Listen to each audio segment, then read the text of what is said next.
3I/Atlas is changing course, and it makes no sense. You know, there's something profoundly humbling about standing at the edge of human knowledge and realizing that the universe still has surprises waiting for us. And I'm not talking about the kind of surprise you get when you find money in an old coat pocket. I'm talking about the kind that makes astrophysicists around the world sit bolt upright in their chairs at 3 in the morning, frantically checking their calculations because what they're seeing doesn't fit into any box we've carefully constructed over the past 100 years of astronomical observation.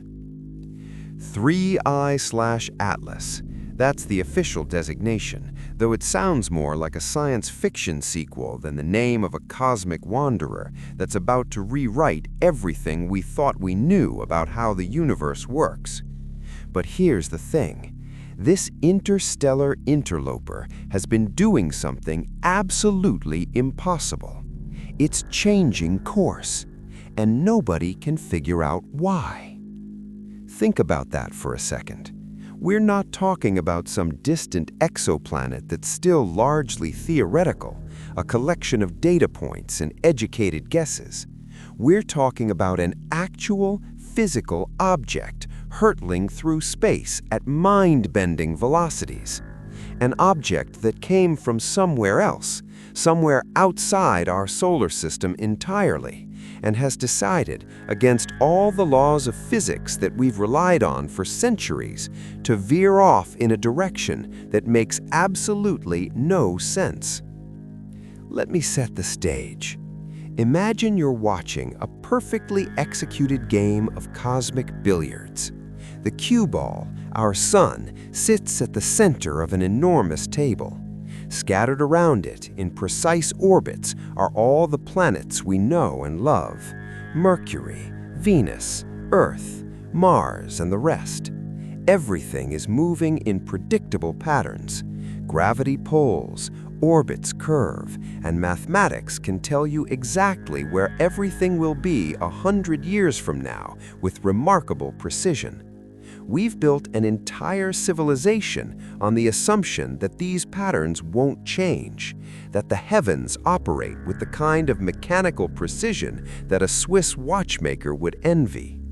And then, one day, a ball arrives from off the table.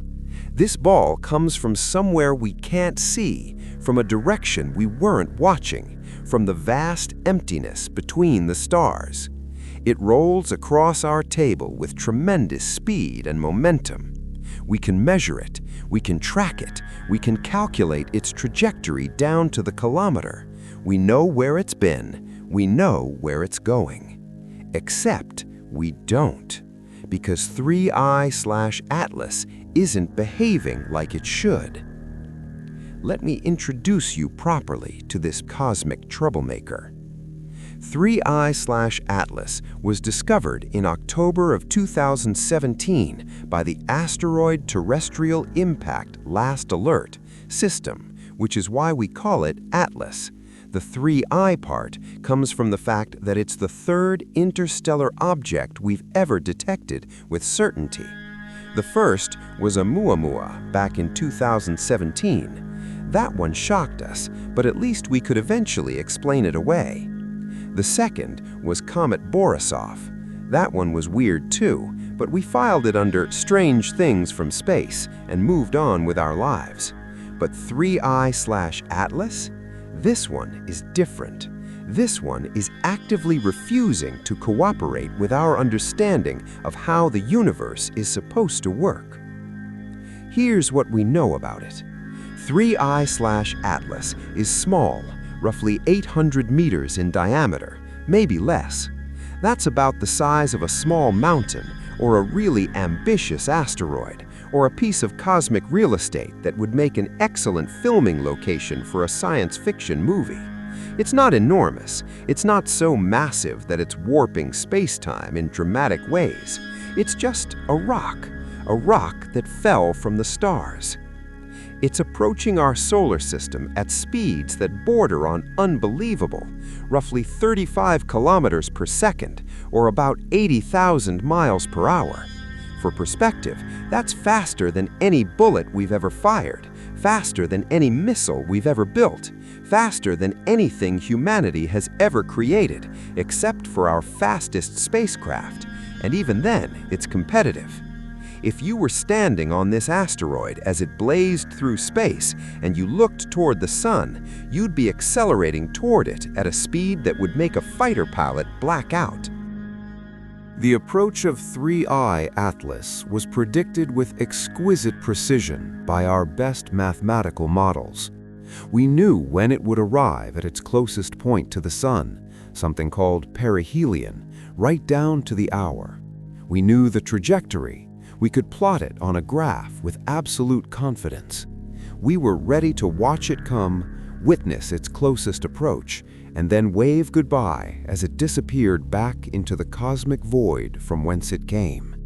We were so confident in this prediction that telescopes all over the world adjusted their schedules to observe this famous visitor. Major observatories competed for observation time. Scientists wrote papers speculating about what we might learn. There were conferences, there were discussions about whether we should mount a mission, whether we should send a spacecraft to intercept it and study it up close. Humanity was ready. We had our notebooks out. We were prepared to take detailed notes on this guest from the interstellar medium. And then, something happened that nobody expected. 3I/Atlas started moving. Not in the sense that it was traveling through space, we already knew about that, but it started deviating from the trajectory that all our calculations predicted. The deviation was small at first, barely noticeable, buried in the uncertainty margins of our observations. The kind of thing that makes you wonder if you've made an error in your data processing, or if there's some systematic problem with your instruments. The kind of deviation that, if you're a scientist, makes you want to peer at your computer screen more closely, recalibrate your equipment, and ask your colleagues if they're seeing the same thing. They were. As time went on, the deviation became more pronounced, not dramatic enough to make 3I/Atlas completely miss our solar system or suddenly reverse course, but significant enough that it couldn't be explained by measurement error or instrumental drift. This object, which should have been following a clean, beautiful, parabolic path through space, was wobbling. It was accelerating in ways that it shouldn't be accelerating. It was pushing against the gravitational pull of the sun, like a swimmer swimming upstream, and nobody could figure out why. This is where things start to get really interesting, because when something in space is doing something it shouldn't be doing, there are a limited number of explanations, and every single one of them is either fascinating, terrifying, or both. The first and obvious explanation is that we've made an error. Science is built on the principle of skepticism, and the first thing any scientist should ask when they see something unexpected is, am I measuring this correctly? Are there systematic errors in my data? Are there biases in my analysis? So the astronomical community started checking their work. They looked at the observations again. They ran the calculations through multiple different programs. They compared notes with colleagues at other observatories. And the answer came back, no, this isn't a mistake. The deviation is real. The second explanation is that 3I/Atlas isn't actually alone. Maybe there's something orbiting it, a moon or multiple moons, or a swarm of smaller objects, and we can't see them. The gravitational interactions between 3I/Atlas and these invisible companions could explain the course change. This was actually quite plausible because the binary and multiple star systems are incredibly common in the galaxy. There's no reason that an interstellar object couldn't be a binary or multiple system itself. But here's the problem. The magnitude of the deviation doesn't match what we'd expect from a satellite system. The math doesn't work. The orbital mechanics just don't add up the way they should. The third explanation, and the one that started to gain serious traction in the astronomical community, was something called non-gravitational acceleration. In other words, something was pushing on 3I/Atlas. Something was accelerating it. Something was exerting a force on this cosmic wanderer that wasn't gravity. Now, when you hear the words non-gravitational acceleration, your brain probably goes straight to a couple of possibilities. Maybe it's being pushed by a solar sail that we somehow missed. Maybe it's a spacecraft that's following a similar trajectory and the interactions between them are affecting its course. Maybe it's, well, I won't say it because I know you're thinking it. But I also know that the moment an astronomer mentions the possibility of non-gravitational acceleration without carefully explaining the mechanism, people start imagining alien megastructures or deliberately concealed spacecraft. But here's the beautiful thing about science. We don't have to imagine. We can measure.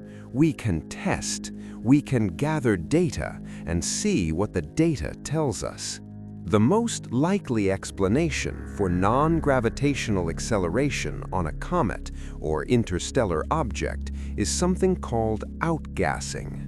Now, this might sound like something you'd do if you had too much soda with dinner, but in the context of space, it's a serious and significant phenomenon. Think about what happens to a comet. A comet is fundamentally a dirty snowball, a mixture of ice, rock, dust, and organic compounds.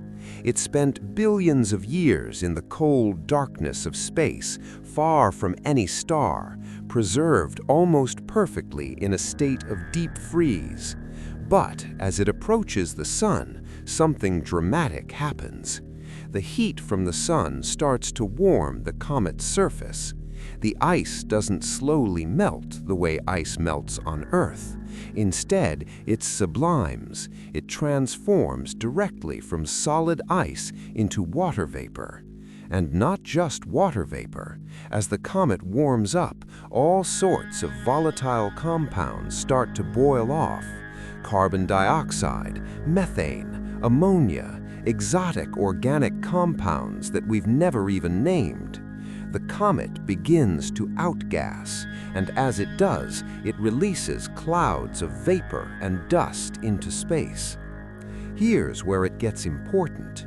Every particle of vapor, every speck of dust that flies off the comet carries momentum. And when you have a constant stream of particles flying in one direction, Newton's third law kicks in. For every action, there's an equal and opposite reaction. The comet gets pushed in the opposite direction. It's like the comet is firing tiny rockets in all directions, and the cumulative effect of all these rockets is a force that accelerates the object. This is called the Yarkovsky effect, or more specifically, in the case of a comet that's actively outgassing, it's sometimes called the rocket effect, though that's a bit of a simplification. The point is, it's not mysterious, it's not alien, it's just physics. Good, solid, well-understood physics. The kind of thing that astronomers have been accounting for in their comet trajectory calculations for decades. So when scientists started investigating the course change of 3I/Atlas, the first thing they asked was, could outgassing explain what we're seeing? Could this interstellar object be actively boiling off material and firing invisible rockets that are pushing it off its predicted course? And the answer was, yes. Yes, it absolutely could. The math works out. The amount of deviation we're observing is consistent with the kind of outgassing activity that we'd expect from a comet approaching the sun. Everything checks out. But here's where it starts to get weird again. 3I/Atlas hasn't been getting any warmer.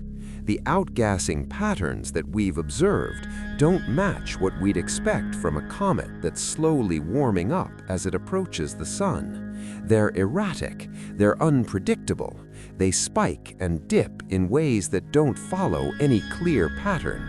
It's like the comet is flaring up and dying down for reasons we can't identify. And the composition of the outgassing material doesn't match what we'd expect either. There's too much of certain compounds and not enough of others. More importantly, and here's the thing that really made astronomers scratch their heads and look at each other with confusion, 3I/Atlas isn't showing the kind of visible coma that we'd expect from a comet that's actively outgassing this much material. A coma is the fuzzy cloud of dust and gas that surrounds an active comet. It makes comets visible from Earth even when they're very far away. It's why Halley's Comet doesn't look like a point of light. It looks like a fuzzy smudge with a tail. But 3I/Atlas, it's behaving more like a rock than a comet. There's no obvious visible coma. There's no obvious tail. It's showing up in our telescopes almost like a regular asteroid, not like an active comet that should be blazing away and generating clouds of dust and gas.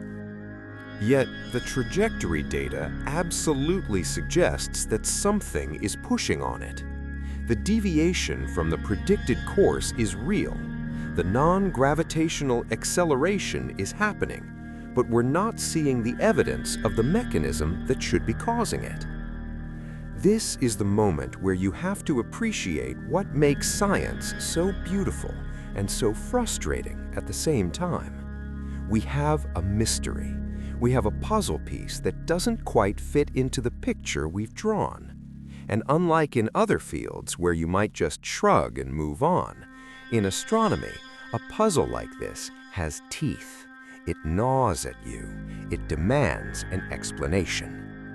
Let's explore some of the ideas that have been proposed to explain the behavior of 3I/Atlas. The first is that we've simply misidentified what this object is. Maybe it's not a comet at all. Maybe it's something else entirely.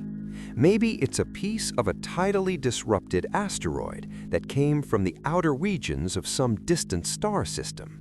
Or maybe it's the remnant of a planet that was destroyed. Or maybe it's something we haven't even thought of yet. The problem with this explanation is that we've done spectroscopic analysis on 3I/Atlas. Spectroscopy is the technique of splitting an object's light into its component colors and analyzing what colors are present and absent. Every element, every compound, every material has a characteristic spectroscopic signature, and the signature we're getting from 3I/Atlas is consistent with a carbon-rich cometary object. So unless we're completely wrong about how spectroscopy works, which we're not, this thing really does appear to be a comet or comet-like object. The second explanation is that there's dust, lots of dust. Maybe 3I/Atlas is surrounded by a dusty halo that we can't see because the dust is too diffuse or too faint.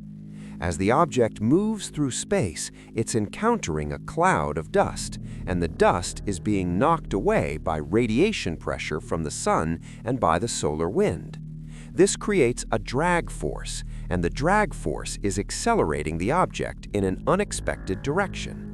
This explanation has some merit, but the problem is that we've done careful observations and we haven't found evidence of a sufficiently large dust cloud to explain the magnitude of the acceleration we're seeing. It's another one of those theories that doesn't quite add up. The third explanation is that the object is more porous or less dense than we think. If 3I/Atlas is very porous, sort of like cosmic styrofoam, then the outgassing could be happening deep inside the object, with gas percolating through the porous structure and then being released from the surface in unpredictable patterns. This could potentially explain why we're not seeing an obvious coma or tail. The outgassing could be distributed over the entire surface of the object, making it less visible rather than concentrated in a few jets or areas. And the internal pressure and heating could cause sudden releases of gas that spike and fade without any visible external trigger. This is actually a pretty good explanation, and it has the benefit of being plausible and not requiring us to invoke anything exotic. But then there's a fourth explanation, the one that haunts the dreams of astronomers and keeps them awake at night, the one that some of them are starting to whisper about in hallways and in private emails and in conversations that happen late at night after everyone else has gone home. What if it's not outgassing at all? What if something else is pushing on 3I/Atlas? What if the acceleration is being caused by something that we haven't measured, something that we haven't detected, something that doesn't fit into our current models of how the universe works? I'm not saying it's aliens. I'm not saying it's a spacecraft. I'm saying that when you eliminate all the explanations, you're left with the explanation that, however unlikely it may seem, must be true. And right now, in the case of 3I/Atlas, we haven't quite eliminated all the explanations yet, but we're getting close. Let me back up and explain why this matters. Why, in a universe full of billions of galaxies, each containing billions of stars, does the erratic behavior of a single 800-meter asteroid matter so much? Why are astronomers taking this seriously? Why is this a big deal? The answer is that 3I/Atlas is a test case.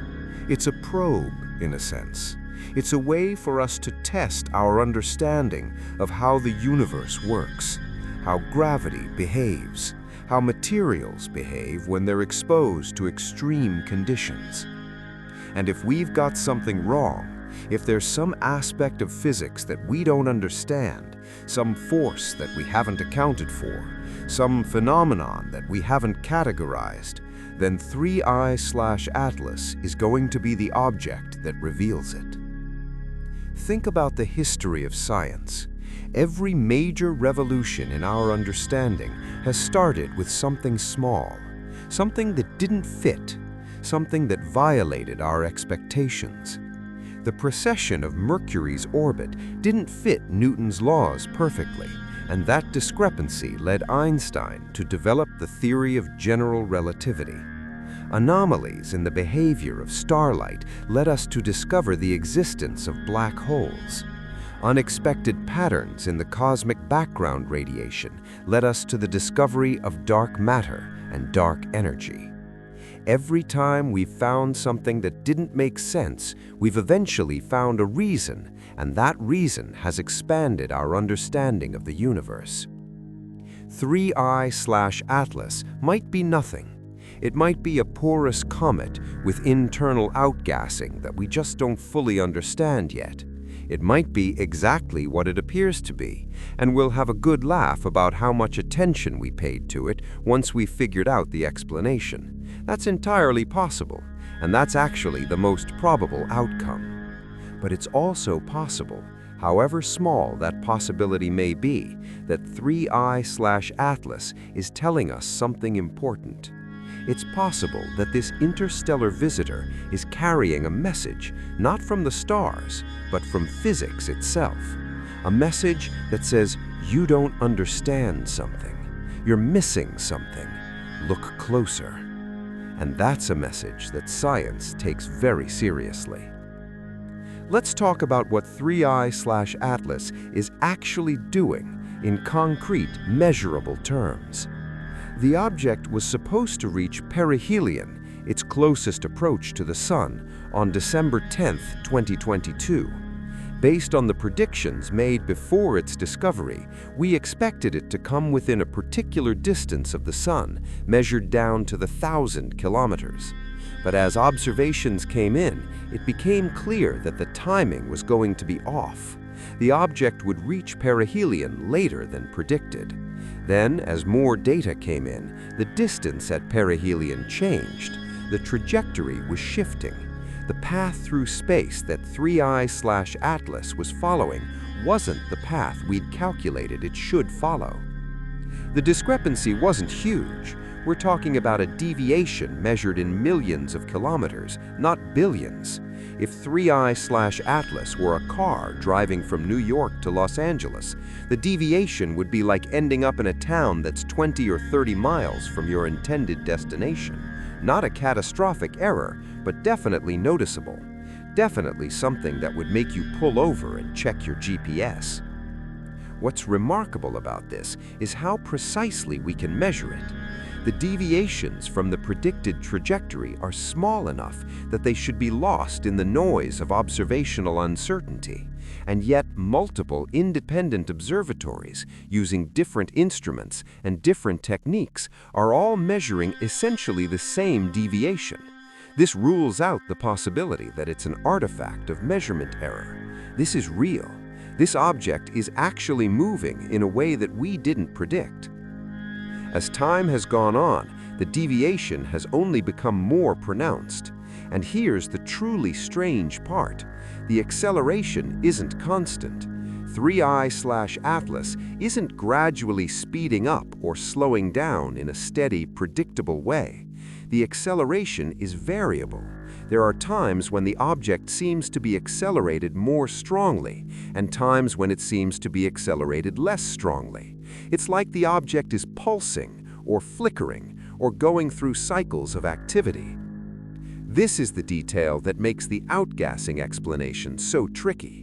If 3I/Atlas were simply gradually warming up as it approached the sun, and if the outgassing were a simple function of temperature, then we'd expect the acceleration to be smooth and continuous. But it's not. It's jumpy. It's erratic. It's behaving more like a living thing that's waking up and sleeping than like a physical process governed by the steady application of solar radiation. Now, let's talk about what's really at stake here, because there's something deeper going on beneath the surface of this puzzle. For the past few hundred years, physics has operated under a particular assumption. We assume that the laws of physics are universal. They apply everywhere, at all times, in all places. The laws of gravitation that govern the motion of the planets are the same laws that govern the motion of distant galaxies. The laws of thermodynamics that govern heat and energy transfer are the same whether we're talking about a cup of coffee cooling down or a star dying at the end of its life.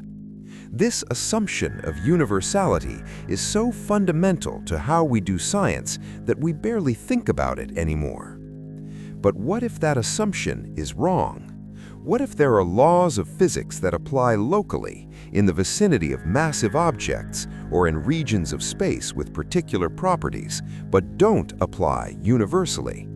Or what if there are laws of physics that we simply haven't discovered yet? Laws that govern phenomena that we haven't encountered before, or that we've encountered but misinterpreted? 3I/Atlas is a window into these questions. It's an object that came from outside our solar system, an object that's experiencing forces and accelerations that we can't fully explain using our current understanding of physics. And every time we observe it, every time we measure its position and velocity more precisely, we have an opportunity to refine our understanding. Let's consider another angle. We've been assuming that 3I/Atlas is a natural object, something that formed through ordinary astrophysical processes. But what if that assumption is wrong? What if, just for the sake of argument, this object isn't completely natural? What if it's partially artificial? What if it's something that was created by an intelligence, or something that was modified by an intelligence to behave in a particular way? Now, I know what you're thinking. You're thinking, he's finally lost his mind. He's about to start talking about aliens and spaceships and ancient astronaut theories. And you're right to be skeptical. The idea of an artificial object pretending to be a natural space rock is not the simplest explanation. It's not the explanation we should jump to first. It violates the principle of Occam's razor, which states that we should prefer the simplest explanation that accounts for all the observations. But here's the thing. Sometimes the simplest explanation is wrong. And sometimes the universe gives us clues that point toward more exotic explanations, even if we don't want to acknowledge those clues. And sometimes, as scientists, we have a responsibility to ask the harder questions, even if we know we'll probably feel foolish for asking them. Is it likely that 3I/Atlas is an artificial object? No. I would assign that possibility a probability of less than 1%. But is it impossible? No, it's not impossible. And the fact that we can't completely rule it out means that we shouldn't completely ignore the possibility. What would an artificial object look like? Well, it would look like an object that's violating our expectations in subtle ways. It would look like an object that's accelerating in ways we can't fully explain. It would look like an object that's behaving in patterns that seem almost, and I use the word carefully, almost intentional. Not wildly intentional, not doing loops in the sky or spelling messages in the cosmic dust, but subtly intentional, deliberately off, deliberately strange. This is not evidence that 3I/Atlas is artificial. This is just the observation that if something were artificial, this is what we might expect to see. And we are, in fact, seeing some of these things. But correlation is not causation, and it's absolutely critical that we maintain scientific rigor and skepticism in these discussions. Let me take a step back and talk about what astronomers are actually doing to try to solve this mystery. The primary tool that astronomers are using is observation. We're gathering more data. We're measuring the position and velocity of 3I/Atlas more frequently and more precisely than ever before. There are telescopes pointed at this object regularly, collecting photons and measuring spectra, and gathering every scrap of information we can extract from the light that bounces off this distant rock. We're also modeling. We're taking the data we have and trying to fit it to different models, different theories about what could be causing the acceleration. If outgassing is the explanation, we should be able to model it and reproduce the observations. If some other force is responsible, we should be able to model that as well. The goal is to find a model that matches the observations so closely that we can be confident we understand what's happening. We're also building better instruments. There are telescope projects in the works that will have unprecedented sensitivity and precision. When these telescopes come online, they'll be able to detect fainter objects and measure more subtle details. 3I/Atlas will be a natural target for these instruments. We'll be able to gather data on this object that we can't gather today. And there's talk, serious, active talk, about mounting a spacecraft mission to 3I/Atlas. Imagine that. A spacecraft launched from Earth following a trajectory that would intercept this interstellar wanderer, getting close enough to image the surface in detail, to sample the material, to gather the kind of data that we simply cannot gather from Earth. This is not something that will happen tomorrow. The engineering challenges are enormous, and the cost would be substantial. But it's being discussed seriously in the space agencies of multiple countries. This object is important enough that we're considering spending hundreds of millions of dollars to get a closer look at it. Think about that. This 800-meter asteroid is important enough that we are willing to spend that kind of money. We're willing to commit that kind of resources. We're willing to wait years or decades for the data to come back. That tells you something about how significant this mystery is. But let's be honest about what we're dealing with here. Right now, today, in 2024, we don't have a completely satisfying explanation for the behavior of 3I/Atlas. We have several plausible explanations, and the most likely one is still outgassing, a porous comet releasing gas in unpredictable patterns. But we don't have the kind of certainty that we'd like to have.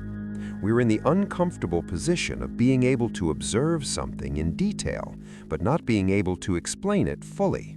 And that's actually okay. That's what drives science forward. That's what keeps us asking questions and developing new techniques and pushing the boundaries of what we know. Now let me tell you about the broader context, because 3I/Atlas doesn't exist in a vacuum. It's part of a larger story about interstellar objects and what they tell us about the universe. We used to think that the space between stars was truly empty. The void, we called it, a place devoid of significant objects or interesting phenomena, just nothingness stretching from one star to the next. But over the past couple of decades, that picture has changed dramatically. We've realized that the space between stars is actually filled with stuff. Dust clouds, gas clouds, asteroids and comets that have been ejected from planetary systems, and potentially many interstellar objects traveling through this space, only becoming visible to us when they happen to pass through our solar system and come close enough to the Sun for us to detect them. Oumuamua was the first of these interstellar objects that we detected with certainty. It showed up in 2017, came swooping through our solar system at high velocity, and then headed back out into interstellar space before we could even properly study it. Oumuamua was unusual. It was elongated in shape, almost like a cosmic cigar or a pancake, depending on who you ask. It had an unusually low density. It showed signs of outgassing, although the details were strange, and some scientists even speculated, and I'm talking serious scientists at serious institutions, that it might be an artificial probe of some kind, a spacecraft sent from an extraterrestrial civilization to explore other star systems. This wasn't fringe science. This wasn't conspiracy theorists on the internet. This was published in peer-reviewed journals. This was discussed at serious conferences. The scientific community took the possibility seriously, even while recognizing that it was almost certainly wrong. Then came Comet Borisov, the second interstellar object. It was more clearly a comet. It had a coma. It had a tail. It showed the signs of a relatively normal comet that had been ejected from its home star system and was passing through ours on its way to somewhere else. But even Borisov had some weird properties. Its composition was unusual. Its behavior was sometimes erratic. And now we have 3I/Atlas, the third interstellar object, and it's the most mysterious of all. Because while Oumuamua was weird and strange and hard to explain ways, and Borisov was weird in ways that we could mostly account for, 3I/Atlas is weird in a way that actually challenges our understanding of basic physics and orbital mechanics. The existence of these interstellar objects tells us something important. Interstellar space is not empty. It's populated. It's dynamic. At any given moment, there are probably dozens or hundreds of interstellar objects passing through our region of the galaxy.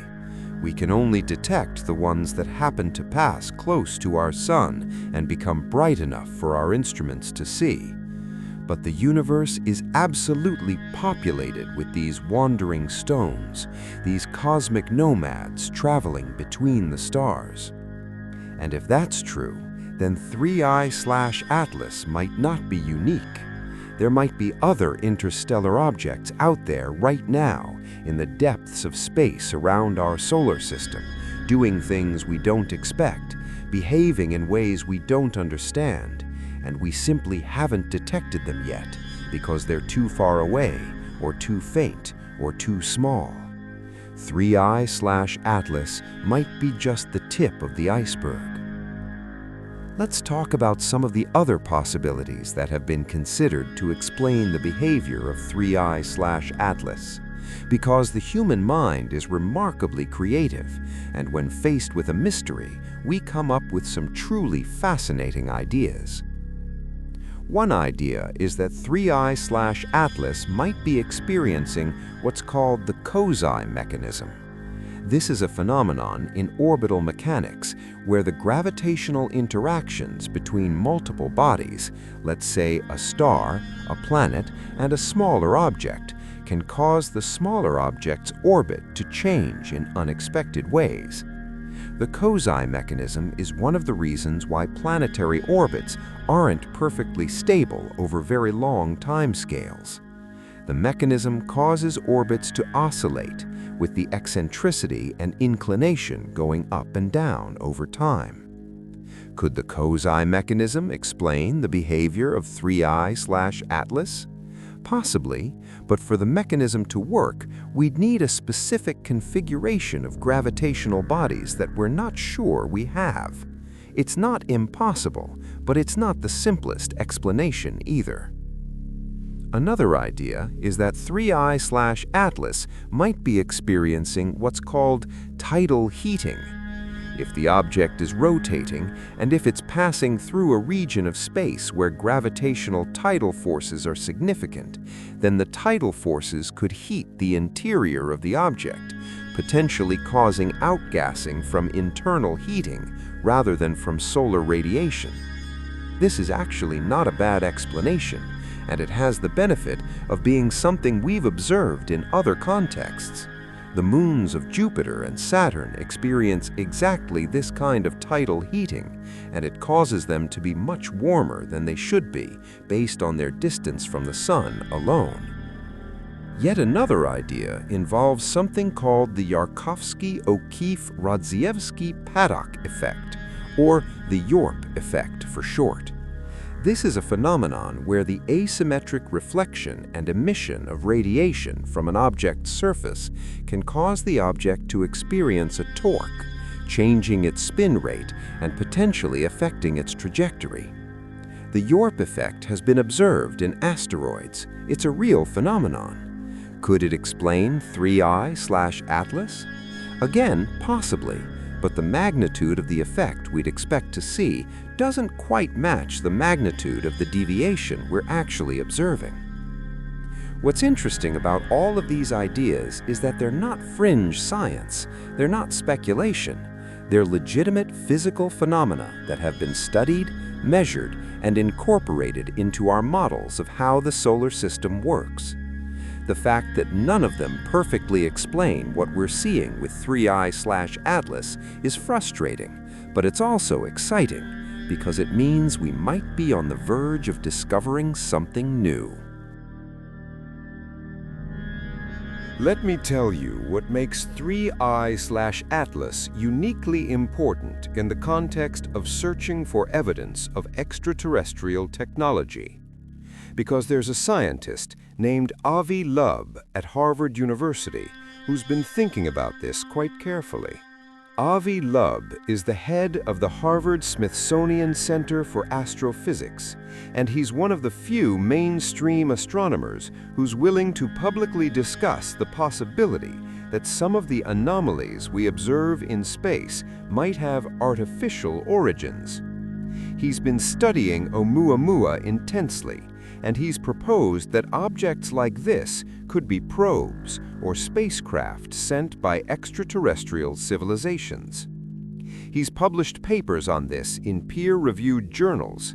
He's given talks about it at major conferences. And while many of his colleagues think he's pushing the envelope too far, they also respect his scientific rigor. The key insight that Loeb and others have emphasized is that we should keep our eyes open. We should look carefully at anomalies.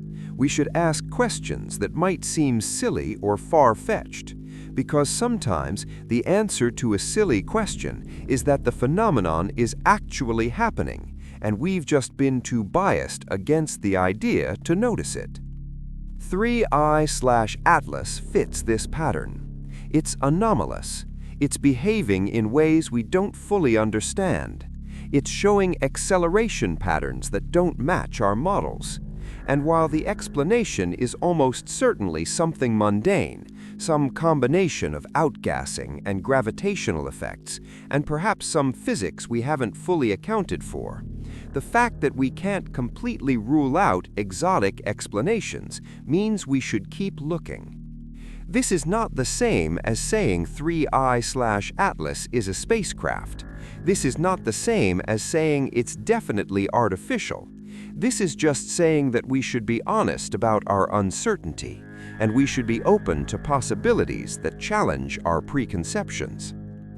Now, let me shift gears and talk about what the study of 3I/Atlas tells us about the broader scientific method, because I think there are some important lessons here that go beyond just understanding this one strange object. Science is built on the foundation of empirical observation and rational explanation. We observe the world, we gather data, we form hypotheses, we test those hypotheses. If the observations match the hypothesis, we provisionally accept it. If the observations don't match, we revise the hypothesis or come up with a new one. This process, repeated over centuries and across all the disciplines of science, has given us an incredibly detailed and useful understanding of how the world works. But science is also built on something else, something that's sometimes overlooked: skepticism, healthy skepticism. Skepticism about our own ideas, about our own understandings. When we observe something that doesn't fit our models, that's not a failure of science, that's a success of science, because we found an opportunity to learn something new. 3I/Atlas is a test of this principle. We have an object that's behaving in ways we don't fully understand. Our immediate instinct might be to find the simplest explanation and move on, but the scientific approach is to gather more data, to test multiple hypotheses, to follow the evidence wherever it leads, and to remain open to the possibility that we might have to revise our understanding. This is why scientists can work on problems that don't have obvious solutions. This is why we can spend months or years pursuing a mystery without knowing whether we'll ever solve it, because the pursuit of understanding itself is valuable, and the process of investigating is where the real science happens. 3I/Atlas is teaching us about interstellar objects. It's teaching us about gravitational dynamics. It's teaching us about outgassing and non-gravitational forces. It's teaching us about the behavior of comets and asteroids under extreme conditions. And even if we eventually determine that 3I/Atlas is nothing more exotic than a porous comet undergoing unusual outgassing patterns, the process of figuring that out will have expanded our knowledge and refined our understanding. Let's talk about the timeline of events and observations, because the details matter, and the details tell a story. 3I/Atlas was discovered in October 2017 by the Atlas Survey, which is designed to detect potentially hazardous asteroids and comets that might pose a threat to Earth. The initial observation showed a faint point of light moving across the sky at high velocity. The velocity was measured and calculated, the trajectory was computed, and the astronomers immediately realized this is not a solar system object. This didn't form in orbit around our sun. This came from somewhere else. Further observations in the following weeks and months refined the orbit. We got better measurements of the velocity. We got better measurements of the trajectory. We could look at where the object had been in previous years by examining archival data that had been collected by telescopes but not specifically analyzed for this purpose. and we could construct a detailed picture of the object's path through space. The predictions were made. Based on the observations, we could calculate where the object should be at any given time. We could predict when it would reach perihelion. We could predict its closest approach to Earth. Everything was calculated with impressive precision. But then, in 2021 and 2022, as the object got closer to the Sun and more observations came in, it became clear that something was off.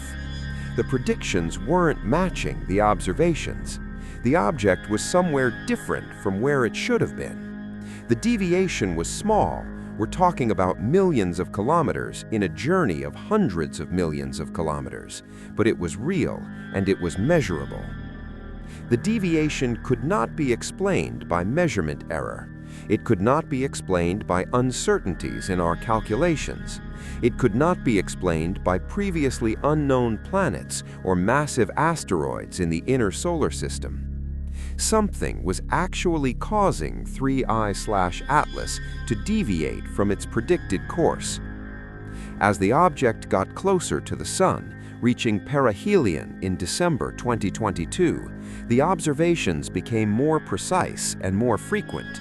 And the more observations we made, the more undeniable the deviation became. This was not noise. This was not an artifact. This was a real acceleration, a real force acting on the object. Since then, as the object has receded from the Sun and moved away from the inner solar system, observations have continued. We're still trying to characterize the nature of this acceleration. We're still trying to understand what's causing it. And the data we gather now is helping us refine our models and our understanding of what happened during the close approach to the Sun. The story of 3I/Atlas is ongoing. We're in the middle of it. We don't know how it ends yet, and that's what makes it so fascinating. Now let's consider what the implications would be if we discovered that 3I/Atlas is not a natural object, or if it's being affected by something we don't understand at all. If 3I/Atlas turned out to be an artificial object, a probe or spacecraft, the implications would be absolutely staggering. It would mean that there's an intelligent civilization out there, somewhere among the stars, that has the capability to build and launch interstellar spacecraft. It would mean that we're not alone. It would mean that intelligence and technology are distributed throughout the galaxy. And it would raise countless questions. How far advanced is this civilization? How many probes have they sent? How long have they been doing this? Are they searching for us the way we're searching for them? But even if 3I/Atlas turned out to be a natural object, the discovery of a completely new force or effect acting on it would still be profoundly important. It would expand our understanding of physics. It would show us that there are phenomena in the universe that we haven't fully accounted for in our models. It would point the way toward new physics, new laws, new categories of phenomena that we hadn't previously considered. Science is built on a series of revolutions, moments where we discover that something fundamental about our understanding is incomplete or incorrect. The discovery that atoms can exist and are not indivisible was such a revolution. The discovery that light can behave both as a particle and a wave was such a revolution. The discovery of radioactivity was such a revolution. Each of these discoveries changed everything about how we understood the world. Could 3I/Atlas be the beginning of such a revolution? Could this strange object be the harbinger of a new understanding of physics? It's possible. It's not probable, but it's possible. And that's enough to keep astronomers around the world searching for answers, gathering data, running simulations, and asking hard questions about what they're seeing. Let's talk about the public and media response to 3I/Atlas, because this is actually quite interesting from a sociological perspective. When Oumuamua was discovered, there was immediate media coverage. The object was exotic and strange, and the possibility that it might be artificial captured the imagination of the public. Science fiction writers loved it, the media loved it, but there was also a fair amount of scientific skepticism. Many astronomers argued that the media was getting ahead of itself, that the evidence was being misrepresented, that we should be careful about making extraordinary claims without extraordinary evidence. With 3I/Atlas, the response has been somewhat different. The object is genuinely anomalous, but in a more subtle way. It's weird in a way that requires detailed analysis to appreciate. As a result, the public and media response has been somewhat more muted. There's definitely interest, and there are definitely people who are fascinated by the object and its strange behavior, but there's not the same kind of media frenzy that surrounded Oumuamua. That's actually healthy, in my opinion. It suggests that the media and the public are learning to be more sophisticated in how they approach these kinds of mysteries. We're learning to ask good questions. We're learning to distinguish between genuine anomalies and misinterpretations. We're learning to appreciate the scientific process, even when it doesn't lead to immediate answers. But there's also something to be said for the wonder and curiosity that the public has about objects like 3I/Atlas. Even if the object turns out to be nothing more exotic than a porous comet undergoing unusual outgassing, the fact that we're paying attention, the fact that we're asking questions, the fact that we're gathering data and trying to solve the mystery, that's beautiful. That's what science should be, a community of curious minds working together to understand the universe. Now, let's talk about some of the practical challenges in studying 3I/Atlas, because the situation we're in is actually quite difficult from an observational standpoint. 3I/Atlas is small. 800 meters is big compared to us, but it's tiny compared to Earth, and it's vanishingly small compared to the distances involved in astronomy. When the object is far from the sun, it's very faint. It's difficult to observe. We need large telescopes and sensitive instruments to detect it and measure its properties. And as it moves farther away from the sun after its close approach, it's getting fainter all the time. This creates a kind of race against time. We need to gather as much data as we can while the object is still relatively bright enough for our instruments to detect. Once it gets too far away, we might lose the ability to observe it precisely. And if we lose that observational data, we lose our ability to refine our understanding of what happened. This is one of the reasons why there's so much urgency in the astronomical community about 3I/Atlas. There's a limited window of opportunity to gather good quality data, and we want to make the most of that window while we can. The other challenge is computational. 3I/Atlas is a moving target, and its behavior is complex. We need to run sophisticated simulations to model its motion and compare those simulations with the observations we're making. This requires significant computing power and sophisticated software. It requires teams of scientists working together, combining their expertise in orbital mechanics, computational physics, observational astronomy, and data analysis. This is actually a beautiful example of how modern science works. It's not a lone genius working in isolation. It's a team of skilled professionals, often spread across multiple institutions and even multiple countries, collaborating to solve a problem.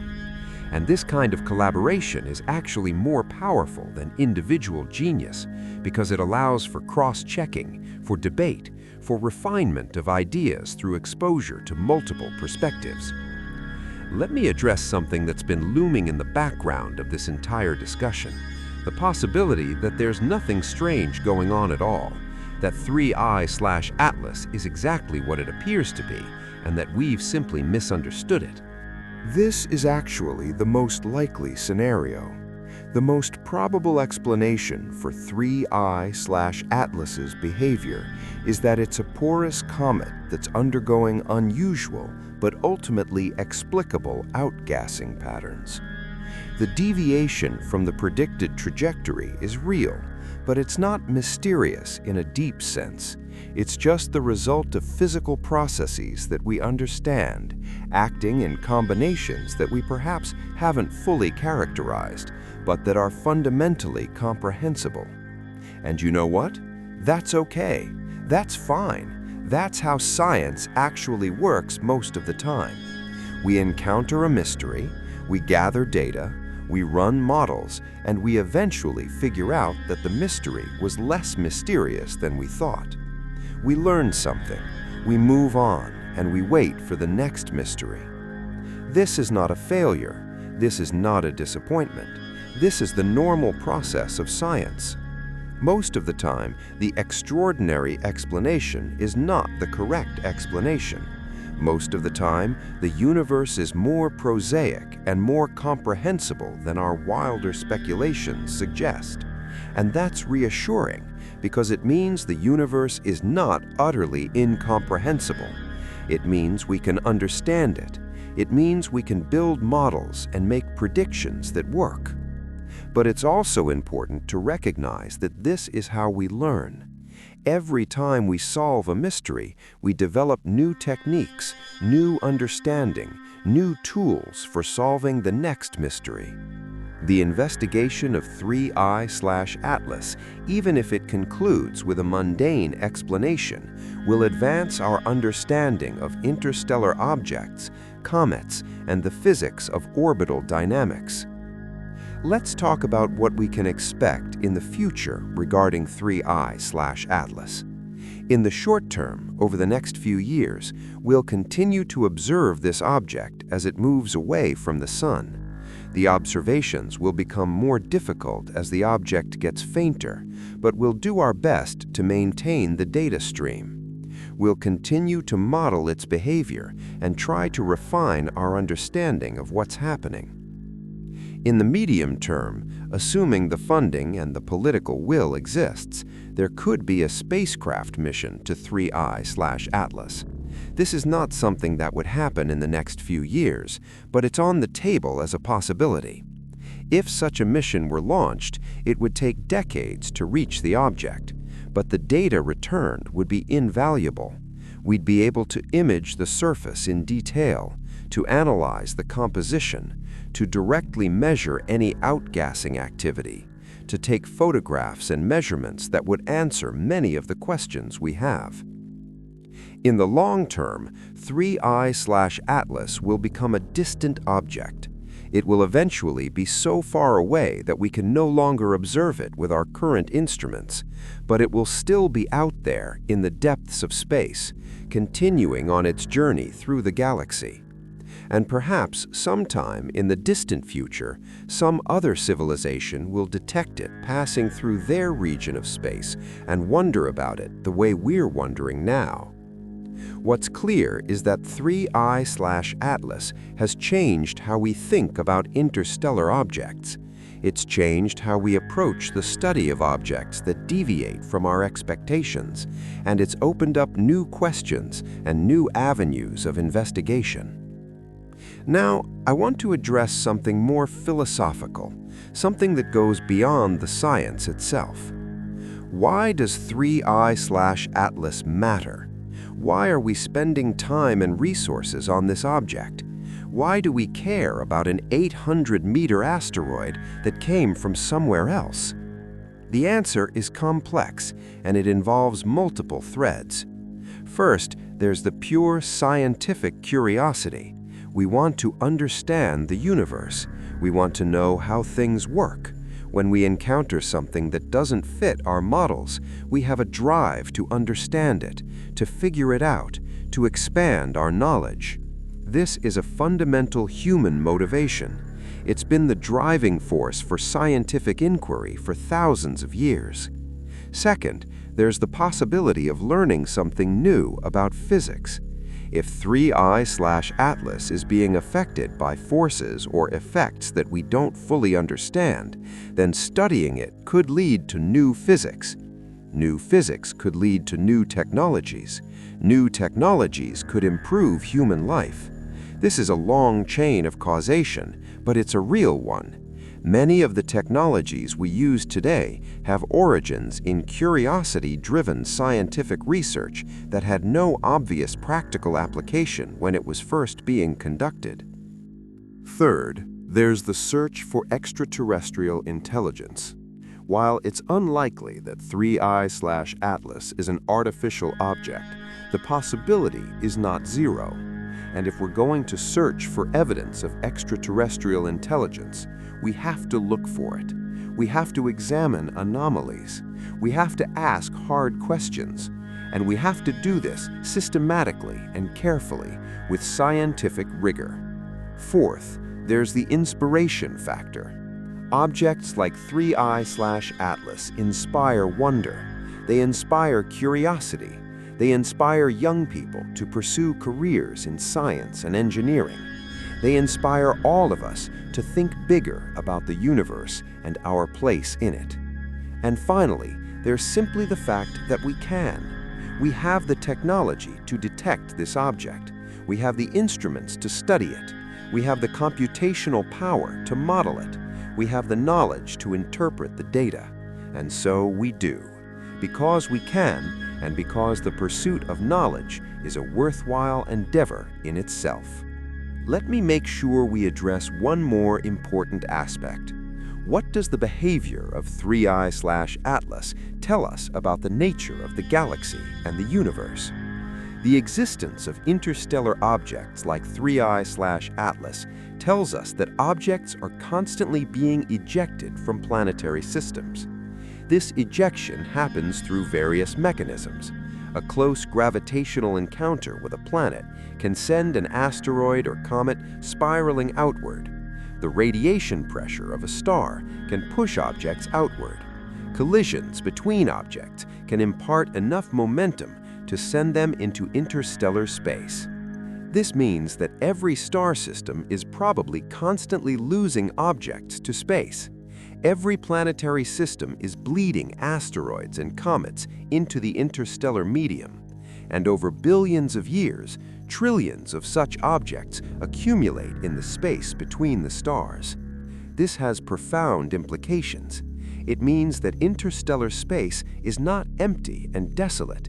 It's teeming with material, and some fraction of this material will eventually wander into our solar system, just like 3I/Atlas wandered into ours. And it also means that the solar system itself is not isolated. We're not alone out here in some privileged pocket of space. We are embedded in a larger ecosystem of material and objects and forces. We're connected to the rest of the galaxy in ways that go beyond just light and radiation. This is actually quite beautiful when you think about it. We're not isolated. We're part of something larger. Objects are constantly coming and going. The universe is dynamic and alive and changing. And 3I/Atlas is one of these objects. It's a messenger from somewhere else. It's carrying material and information from a distant star system. And even if we never fully understand what it is or why it behaves the way it does, the mere fact of its existence tells us something important about the nature of the cosmos. All right, let me wrap up and make some final observations. 3I/Atlas is a mystery. It's an object that came from the stars and is defying our expectations about how it should behave. It's showing acceleration patterns that we can't fully explain. It's being studied intensely by astronomers around the world. And despite all our knowledge and all our instruments, we don't yet have a complete and satisfying explanation for what we're seeing. This is frustrating. This is also exciting. This is how science progresses. We encounter mysteries. We gather data. We develop new understanding. We move forward. The most likely explanation for 3I/Atlas's behavior is something mundane. Some combination of outgassing and gravitational effects that we haven't fully characterized. But the possibility remains open that we're seeing something more exotic, something that challenges our understanding of physics. And that possibility, however small, is worth taking seriously.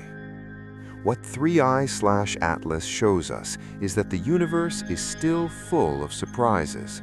We've mapped the solar system pretty thoroughly. We understand the dynamics of planetary orbits pretty well. But interstellar space is still largely unknown to us. And every time an interstellar object wanders into our neighborhood, it's an opportunity to learn something new. Science is not about having all the answers.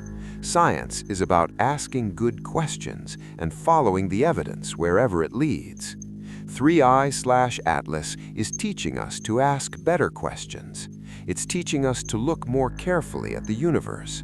It's teaching us humility, the recognition that there's so much we don't understand, so much we still have to learn. And that's actually the most important lesson of all. In a universe that's expanding, a universe that's mostly dark matter and dark energy that we don't understand, a universe that's far more vast and far more complex than our ancestors could have imagined, the appropriate response is not arrogance about what we know. The appropriate response is curiosity about what we don't know. 3i/Atlas is a small object, just 800 meters across, but it's a window into the larger story of how science works, how we explore, how we learn. It's a testament to the power of observation and measurement. It's a reminder that the universe has more to teach us. As we continue to observe 3i/Atlas, as we gather more data and refine our models, we're not just learning about one strange object. We're learning about ourselves, about our capacity to wonder, to question, to investigate, to grow in understanding. We're participating in the grand human endeavor of making sense of the cosmos. And somewhere out there in the darkness of space, 3i/Atlas continues on its journey. It's moving through regions of space that no human has ever seen, following a path that we're still working to understand. And if we're patient, if we keep gathering data, if we keep asking questions, eventually we'll figure it out. We'll understand 3i/Atlas, and in understanding it, we'll understand something more about the universe and our place in it. That's the beauty of science. That's what drives us to look up at the night sky and ask, what's out there? What's happening? How does it all work? 3i/Atlas doesn't give us those answers yet, but it's certainly asking us the right questions. And in the end, that might be the most valuable thing it has to offer.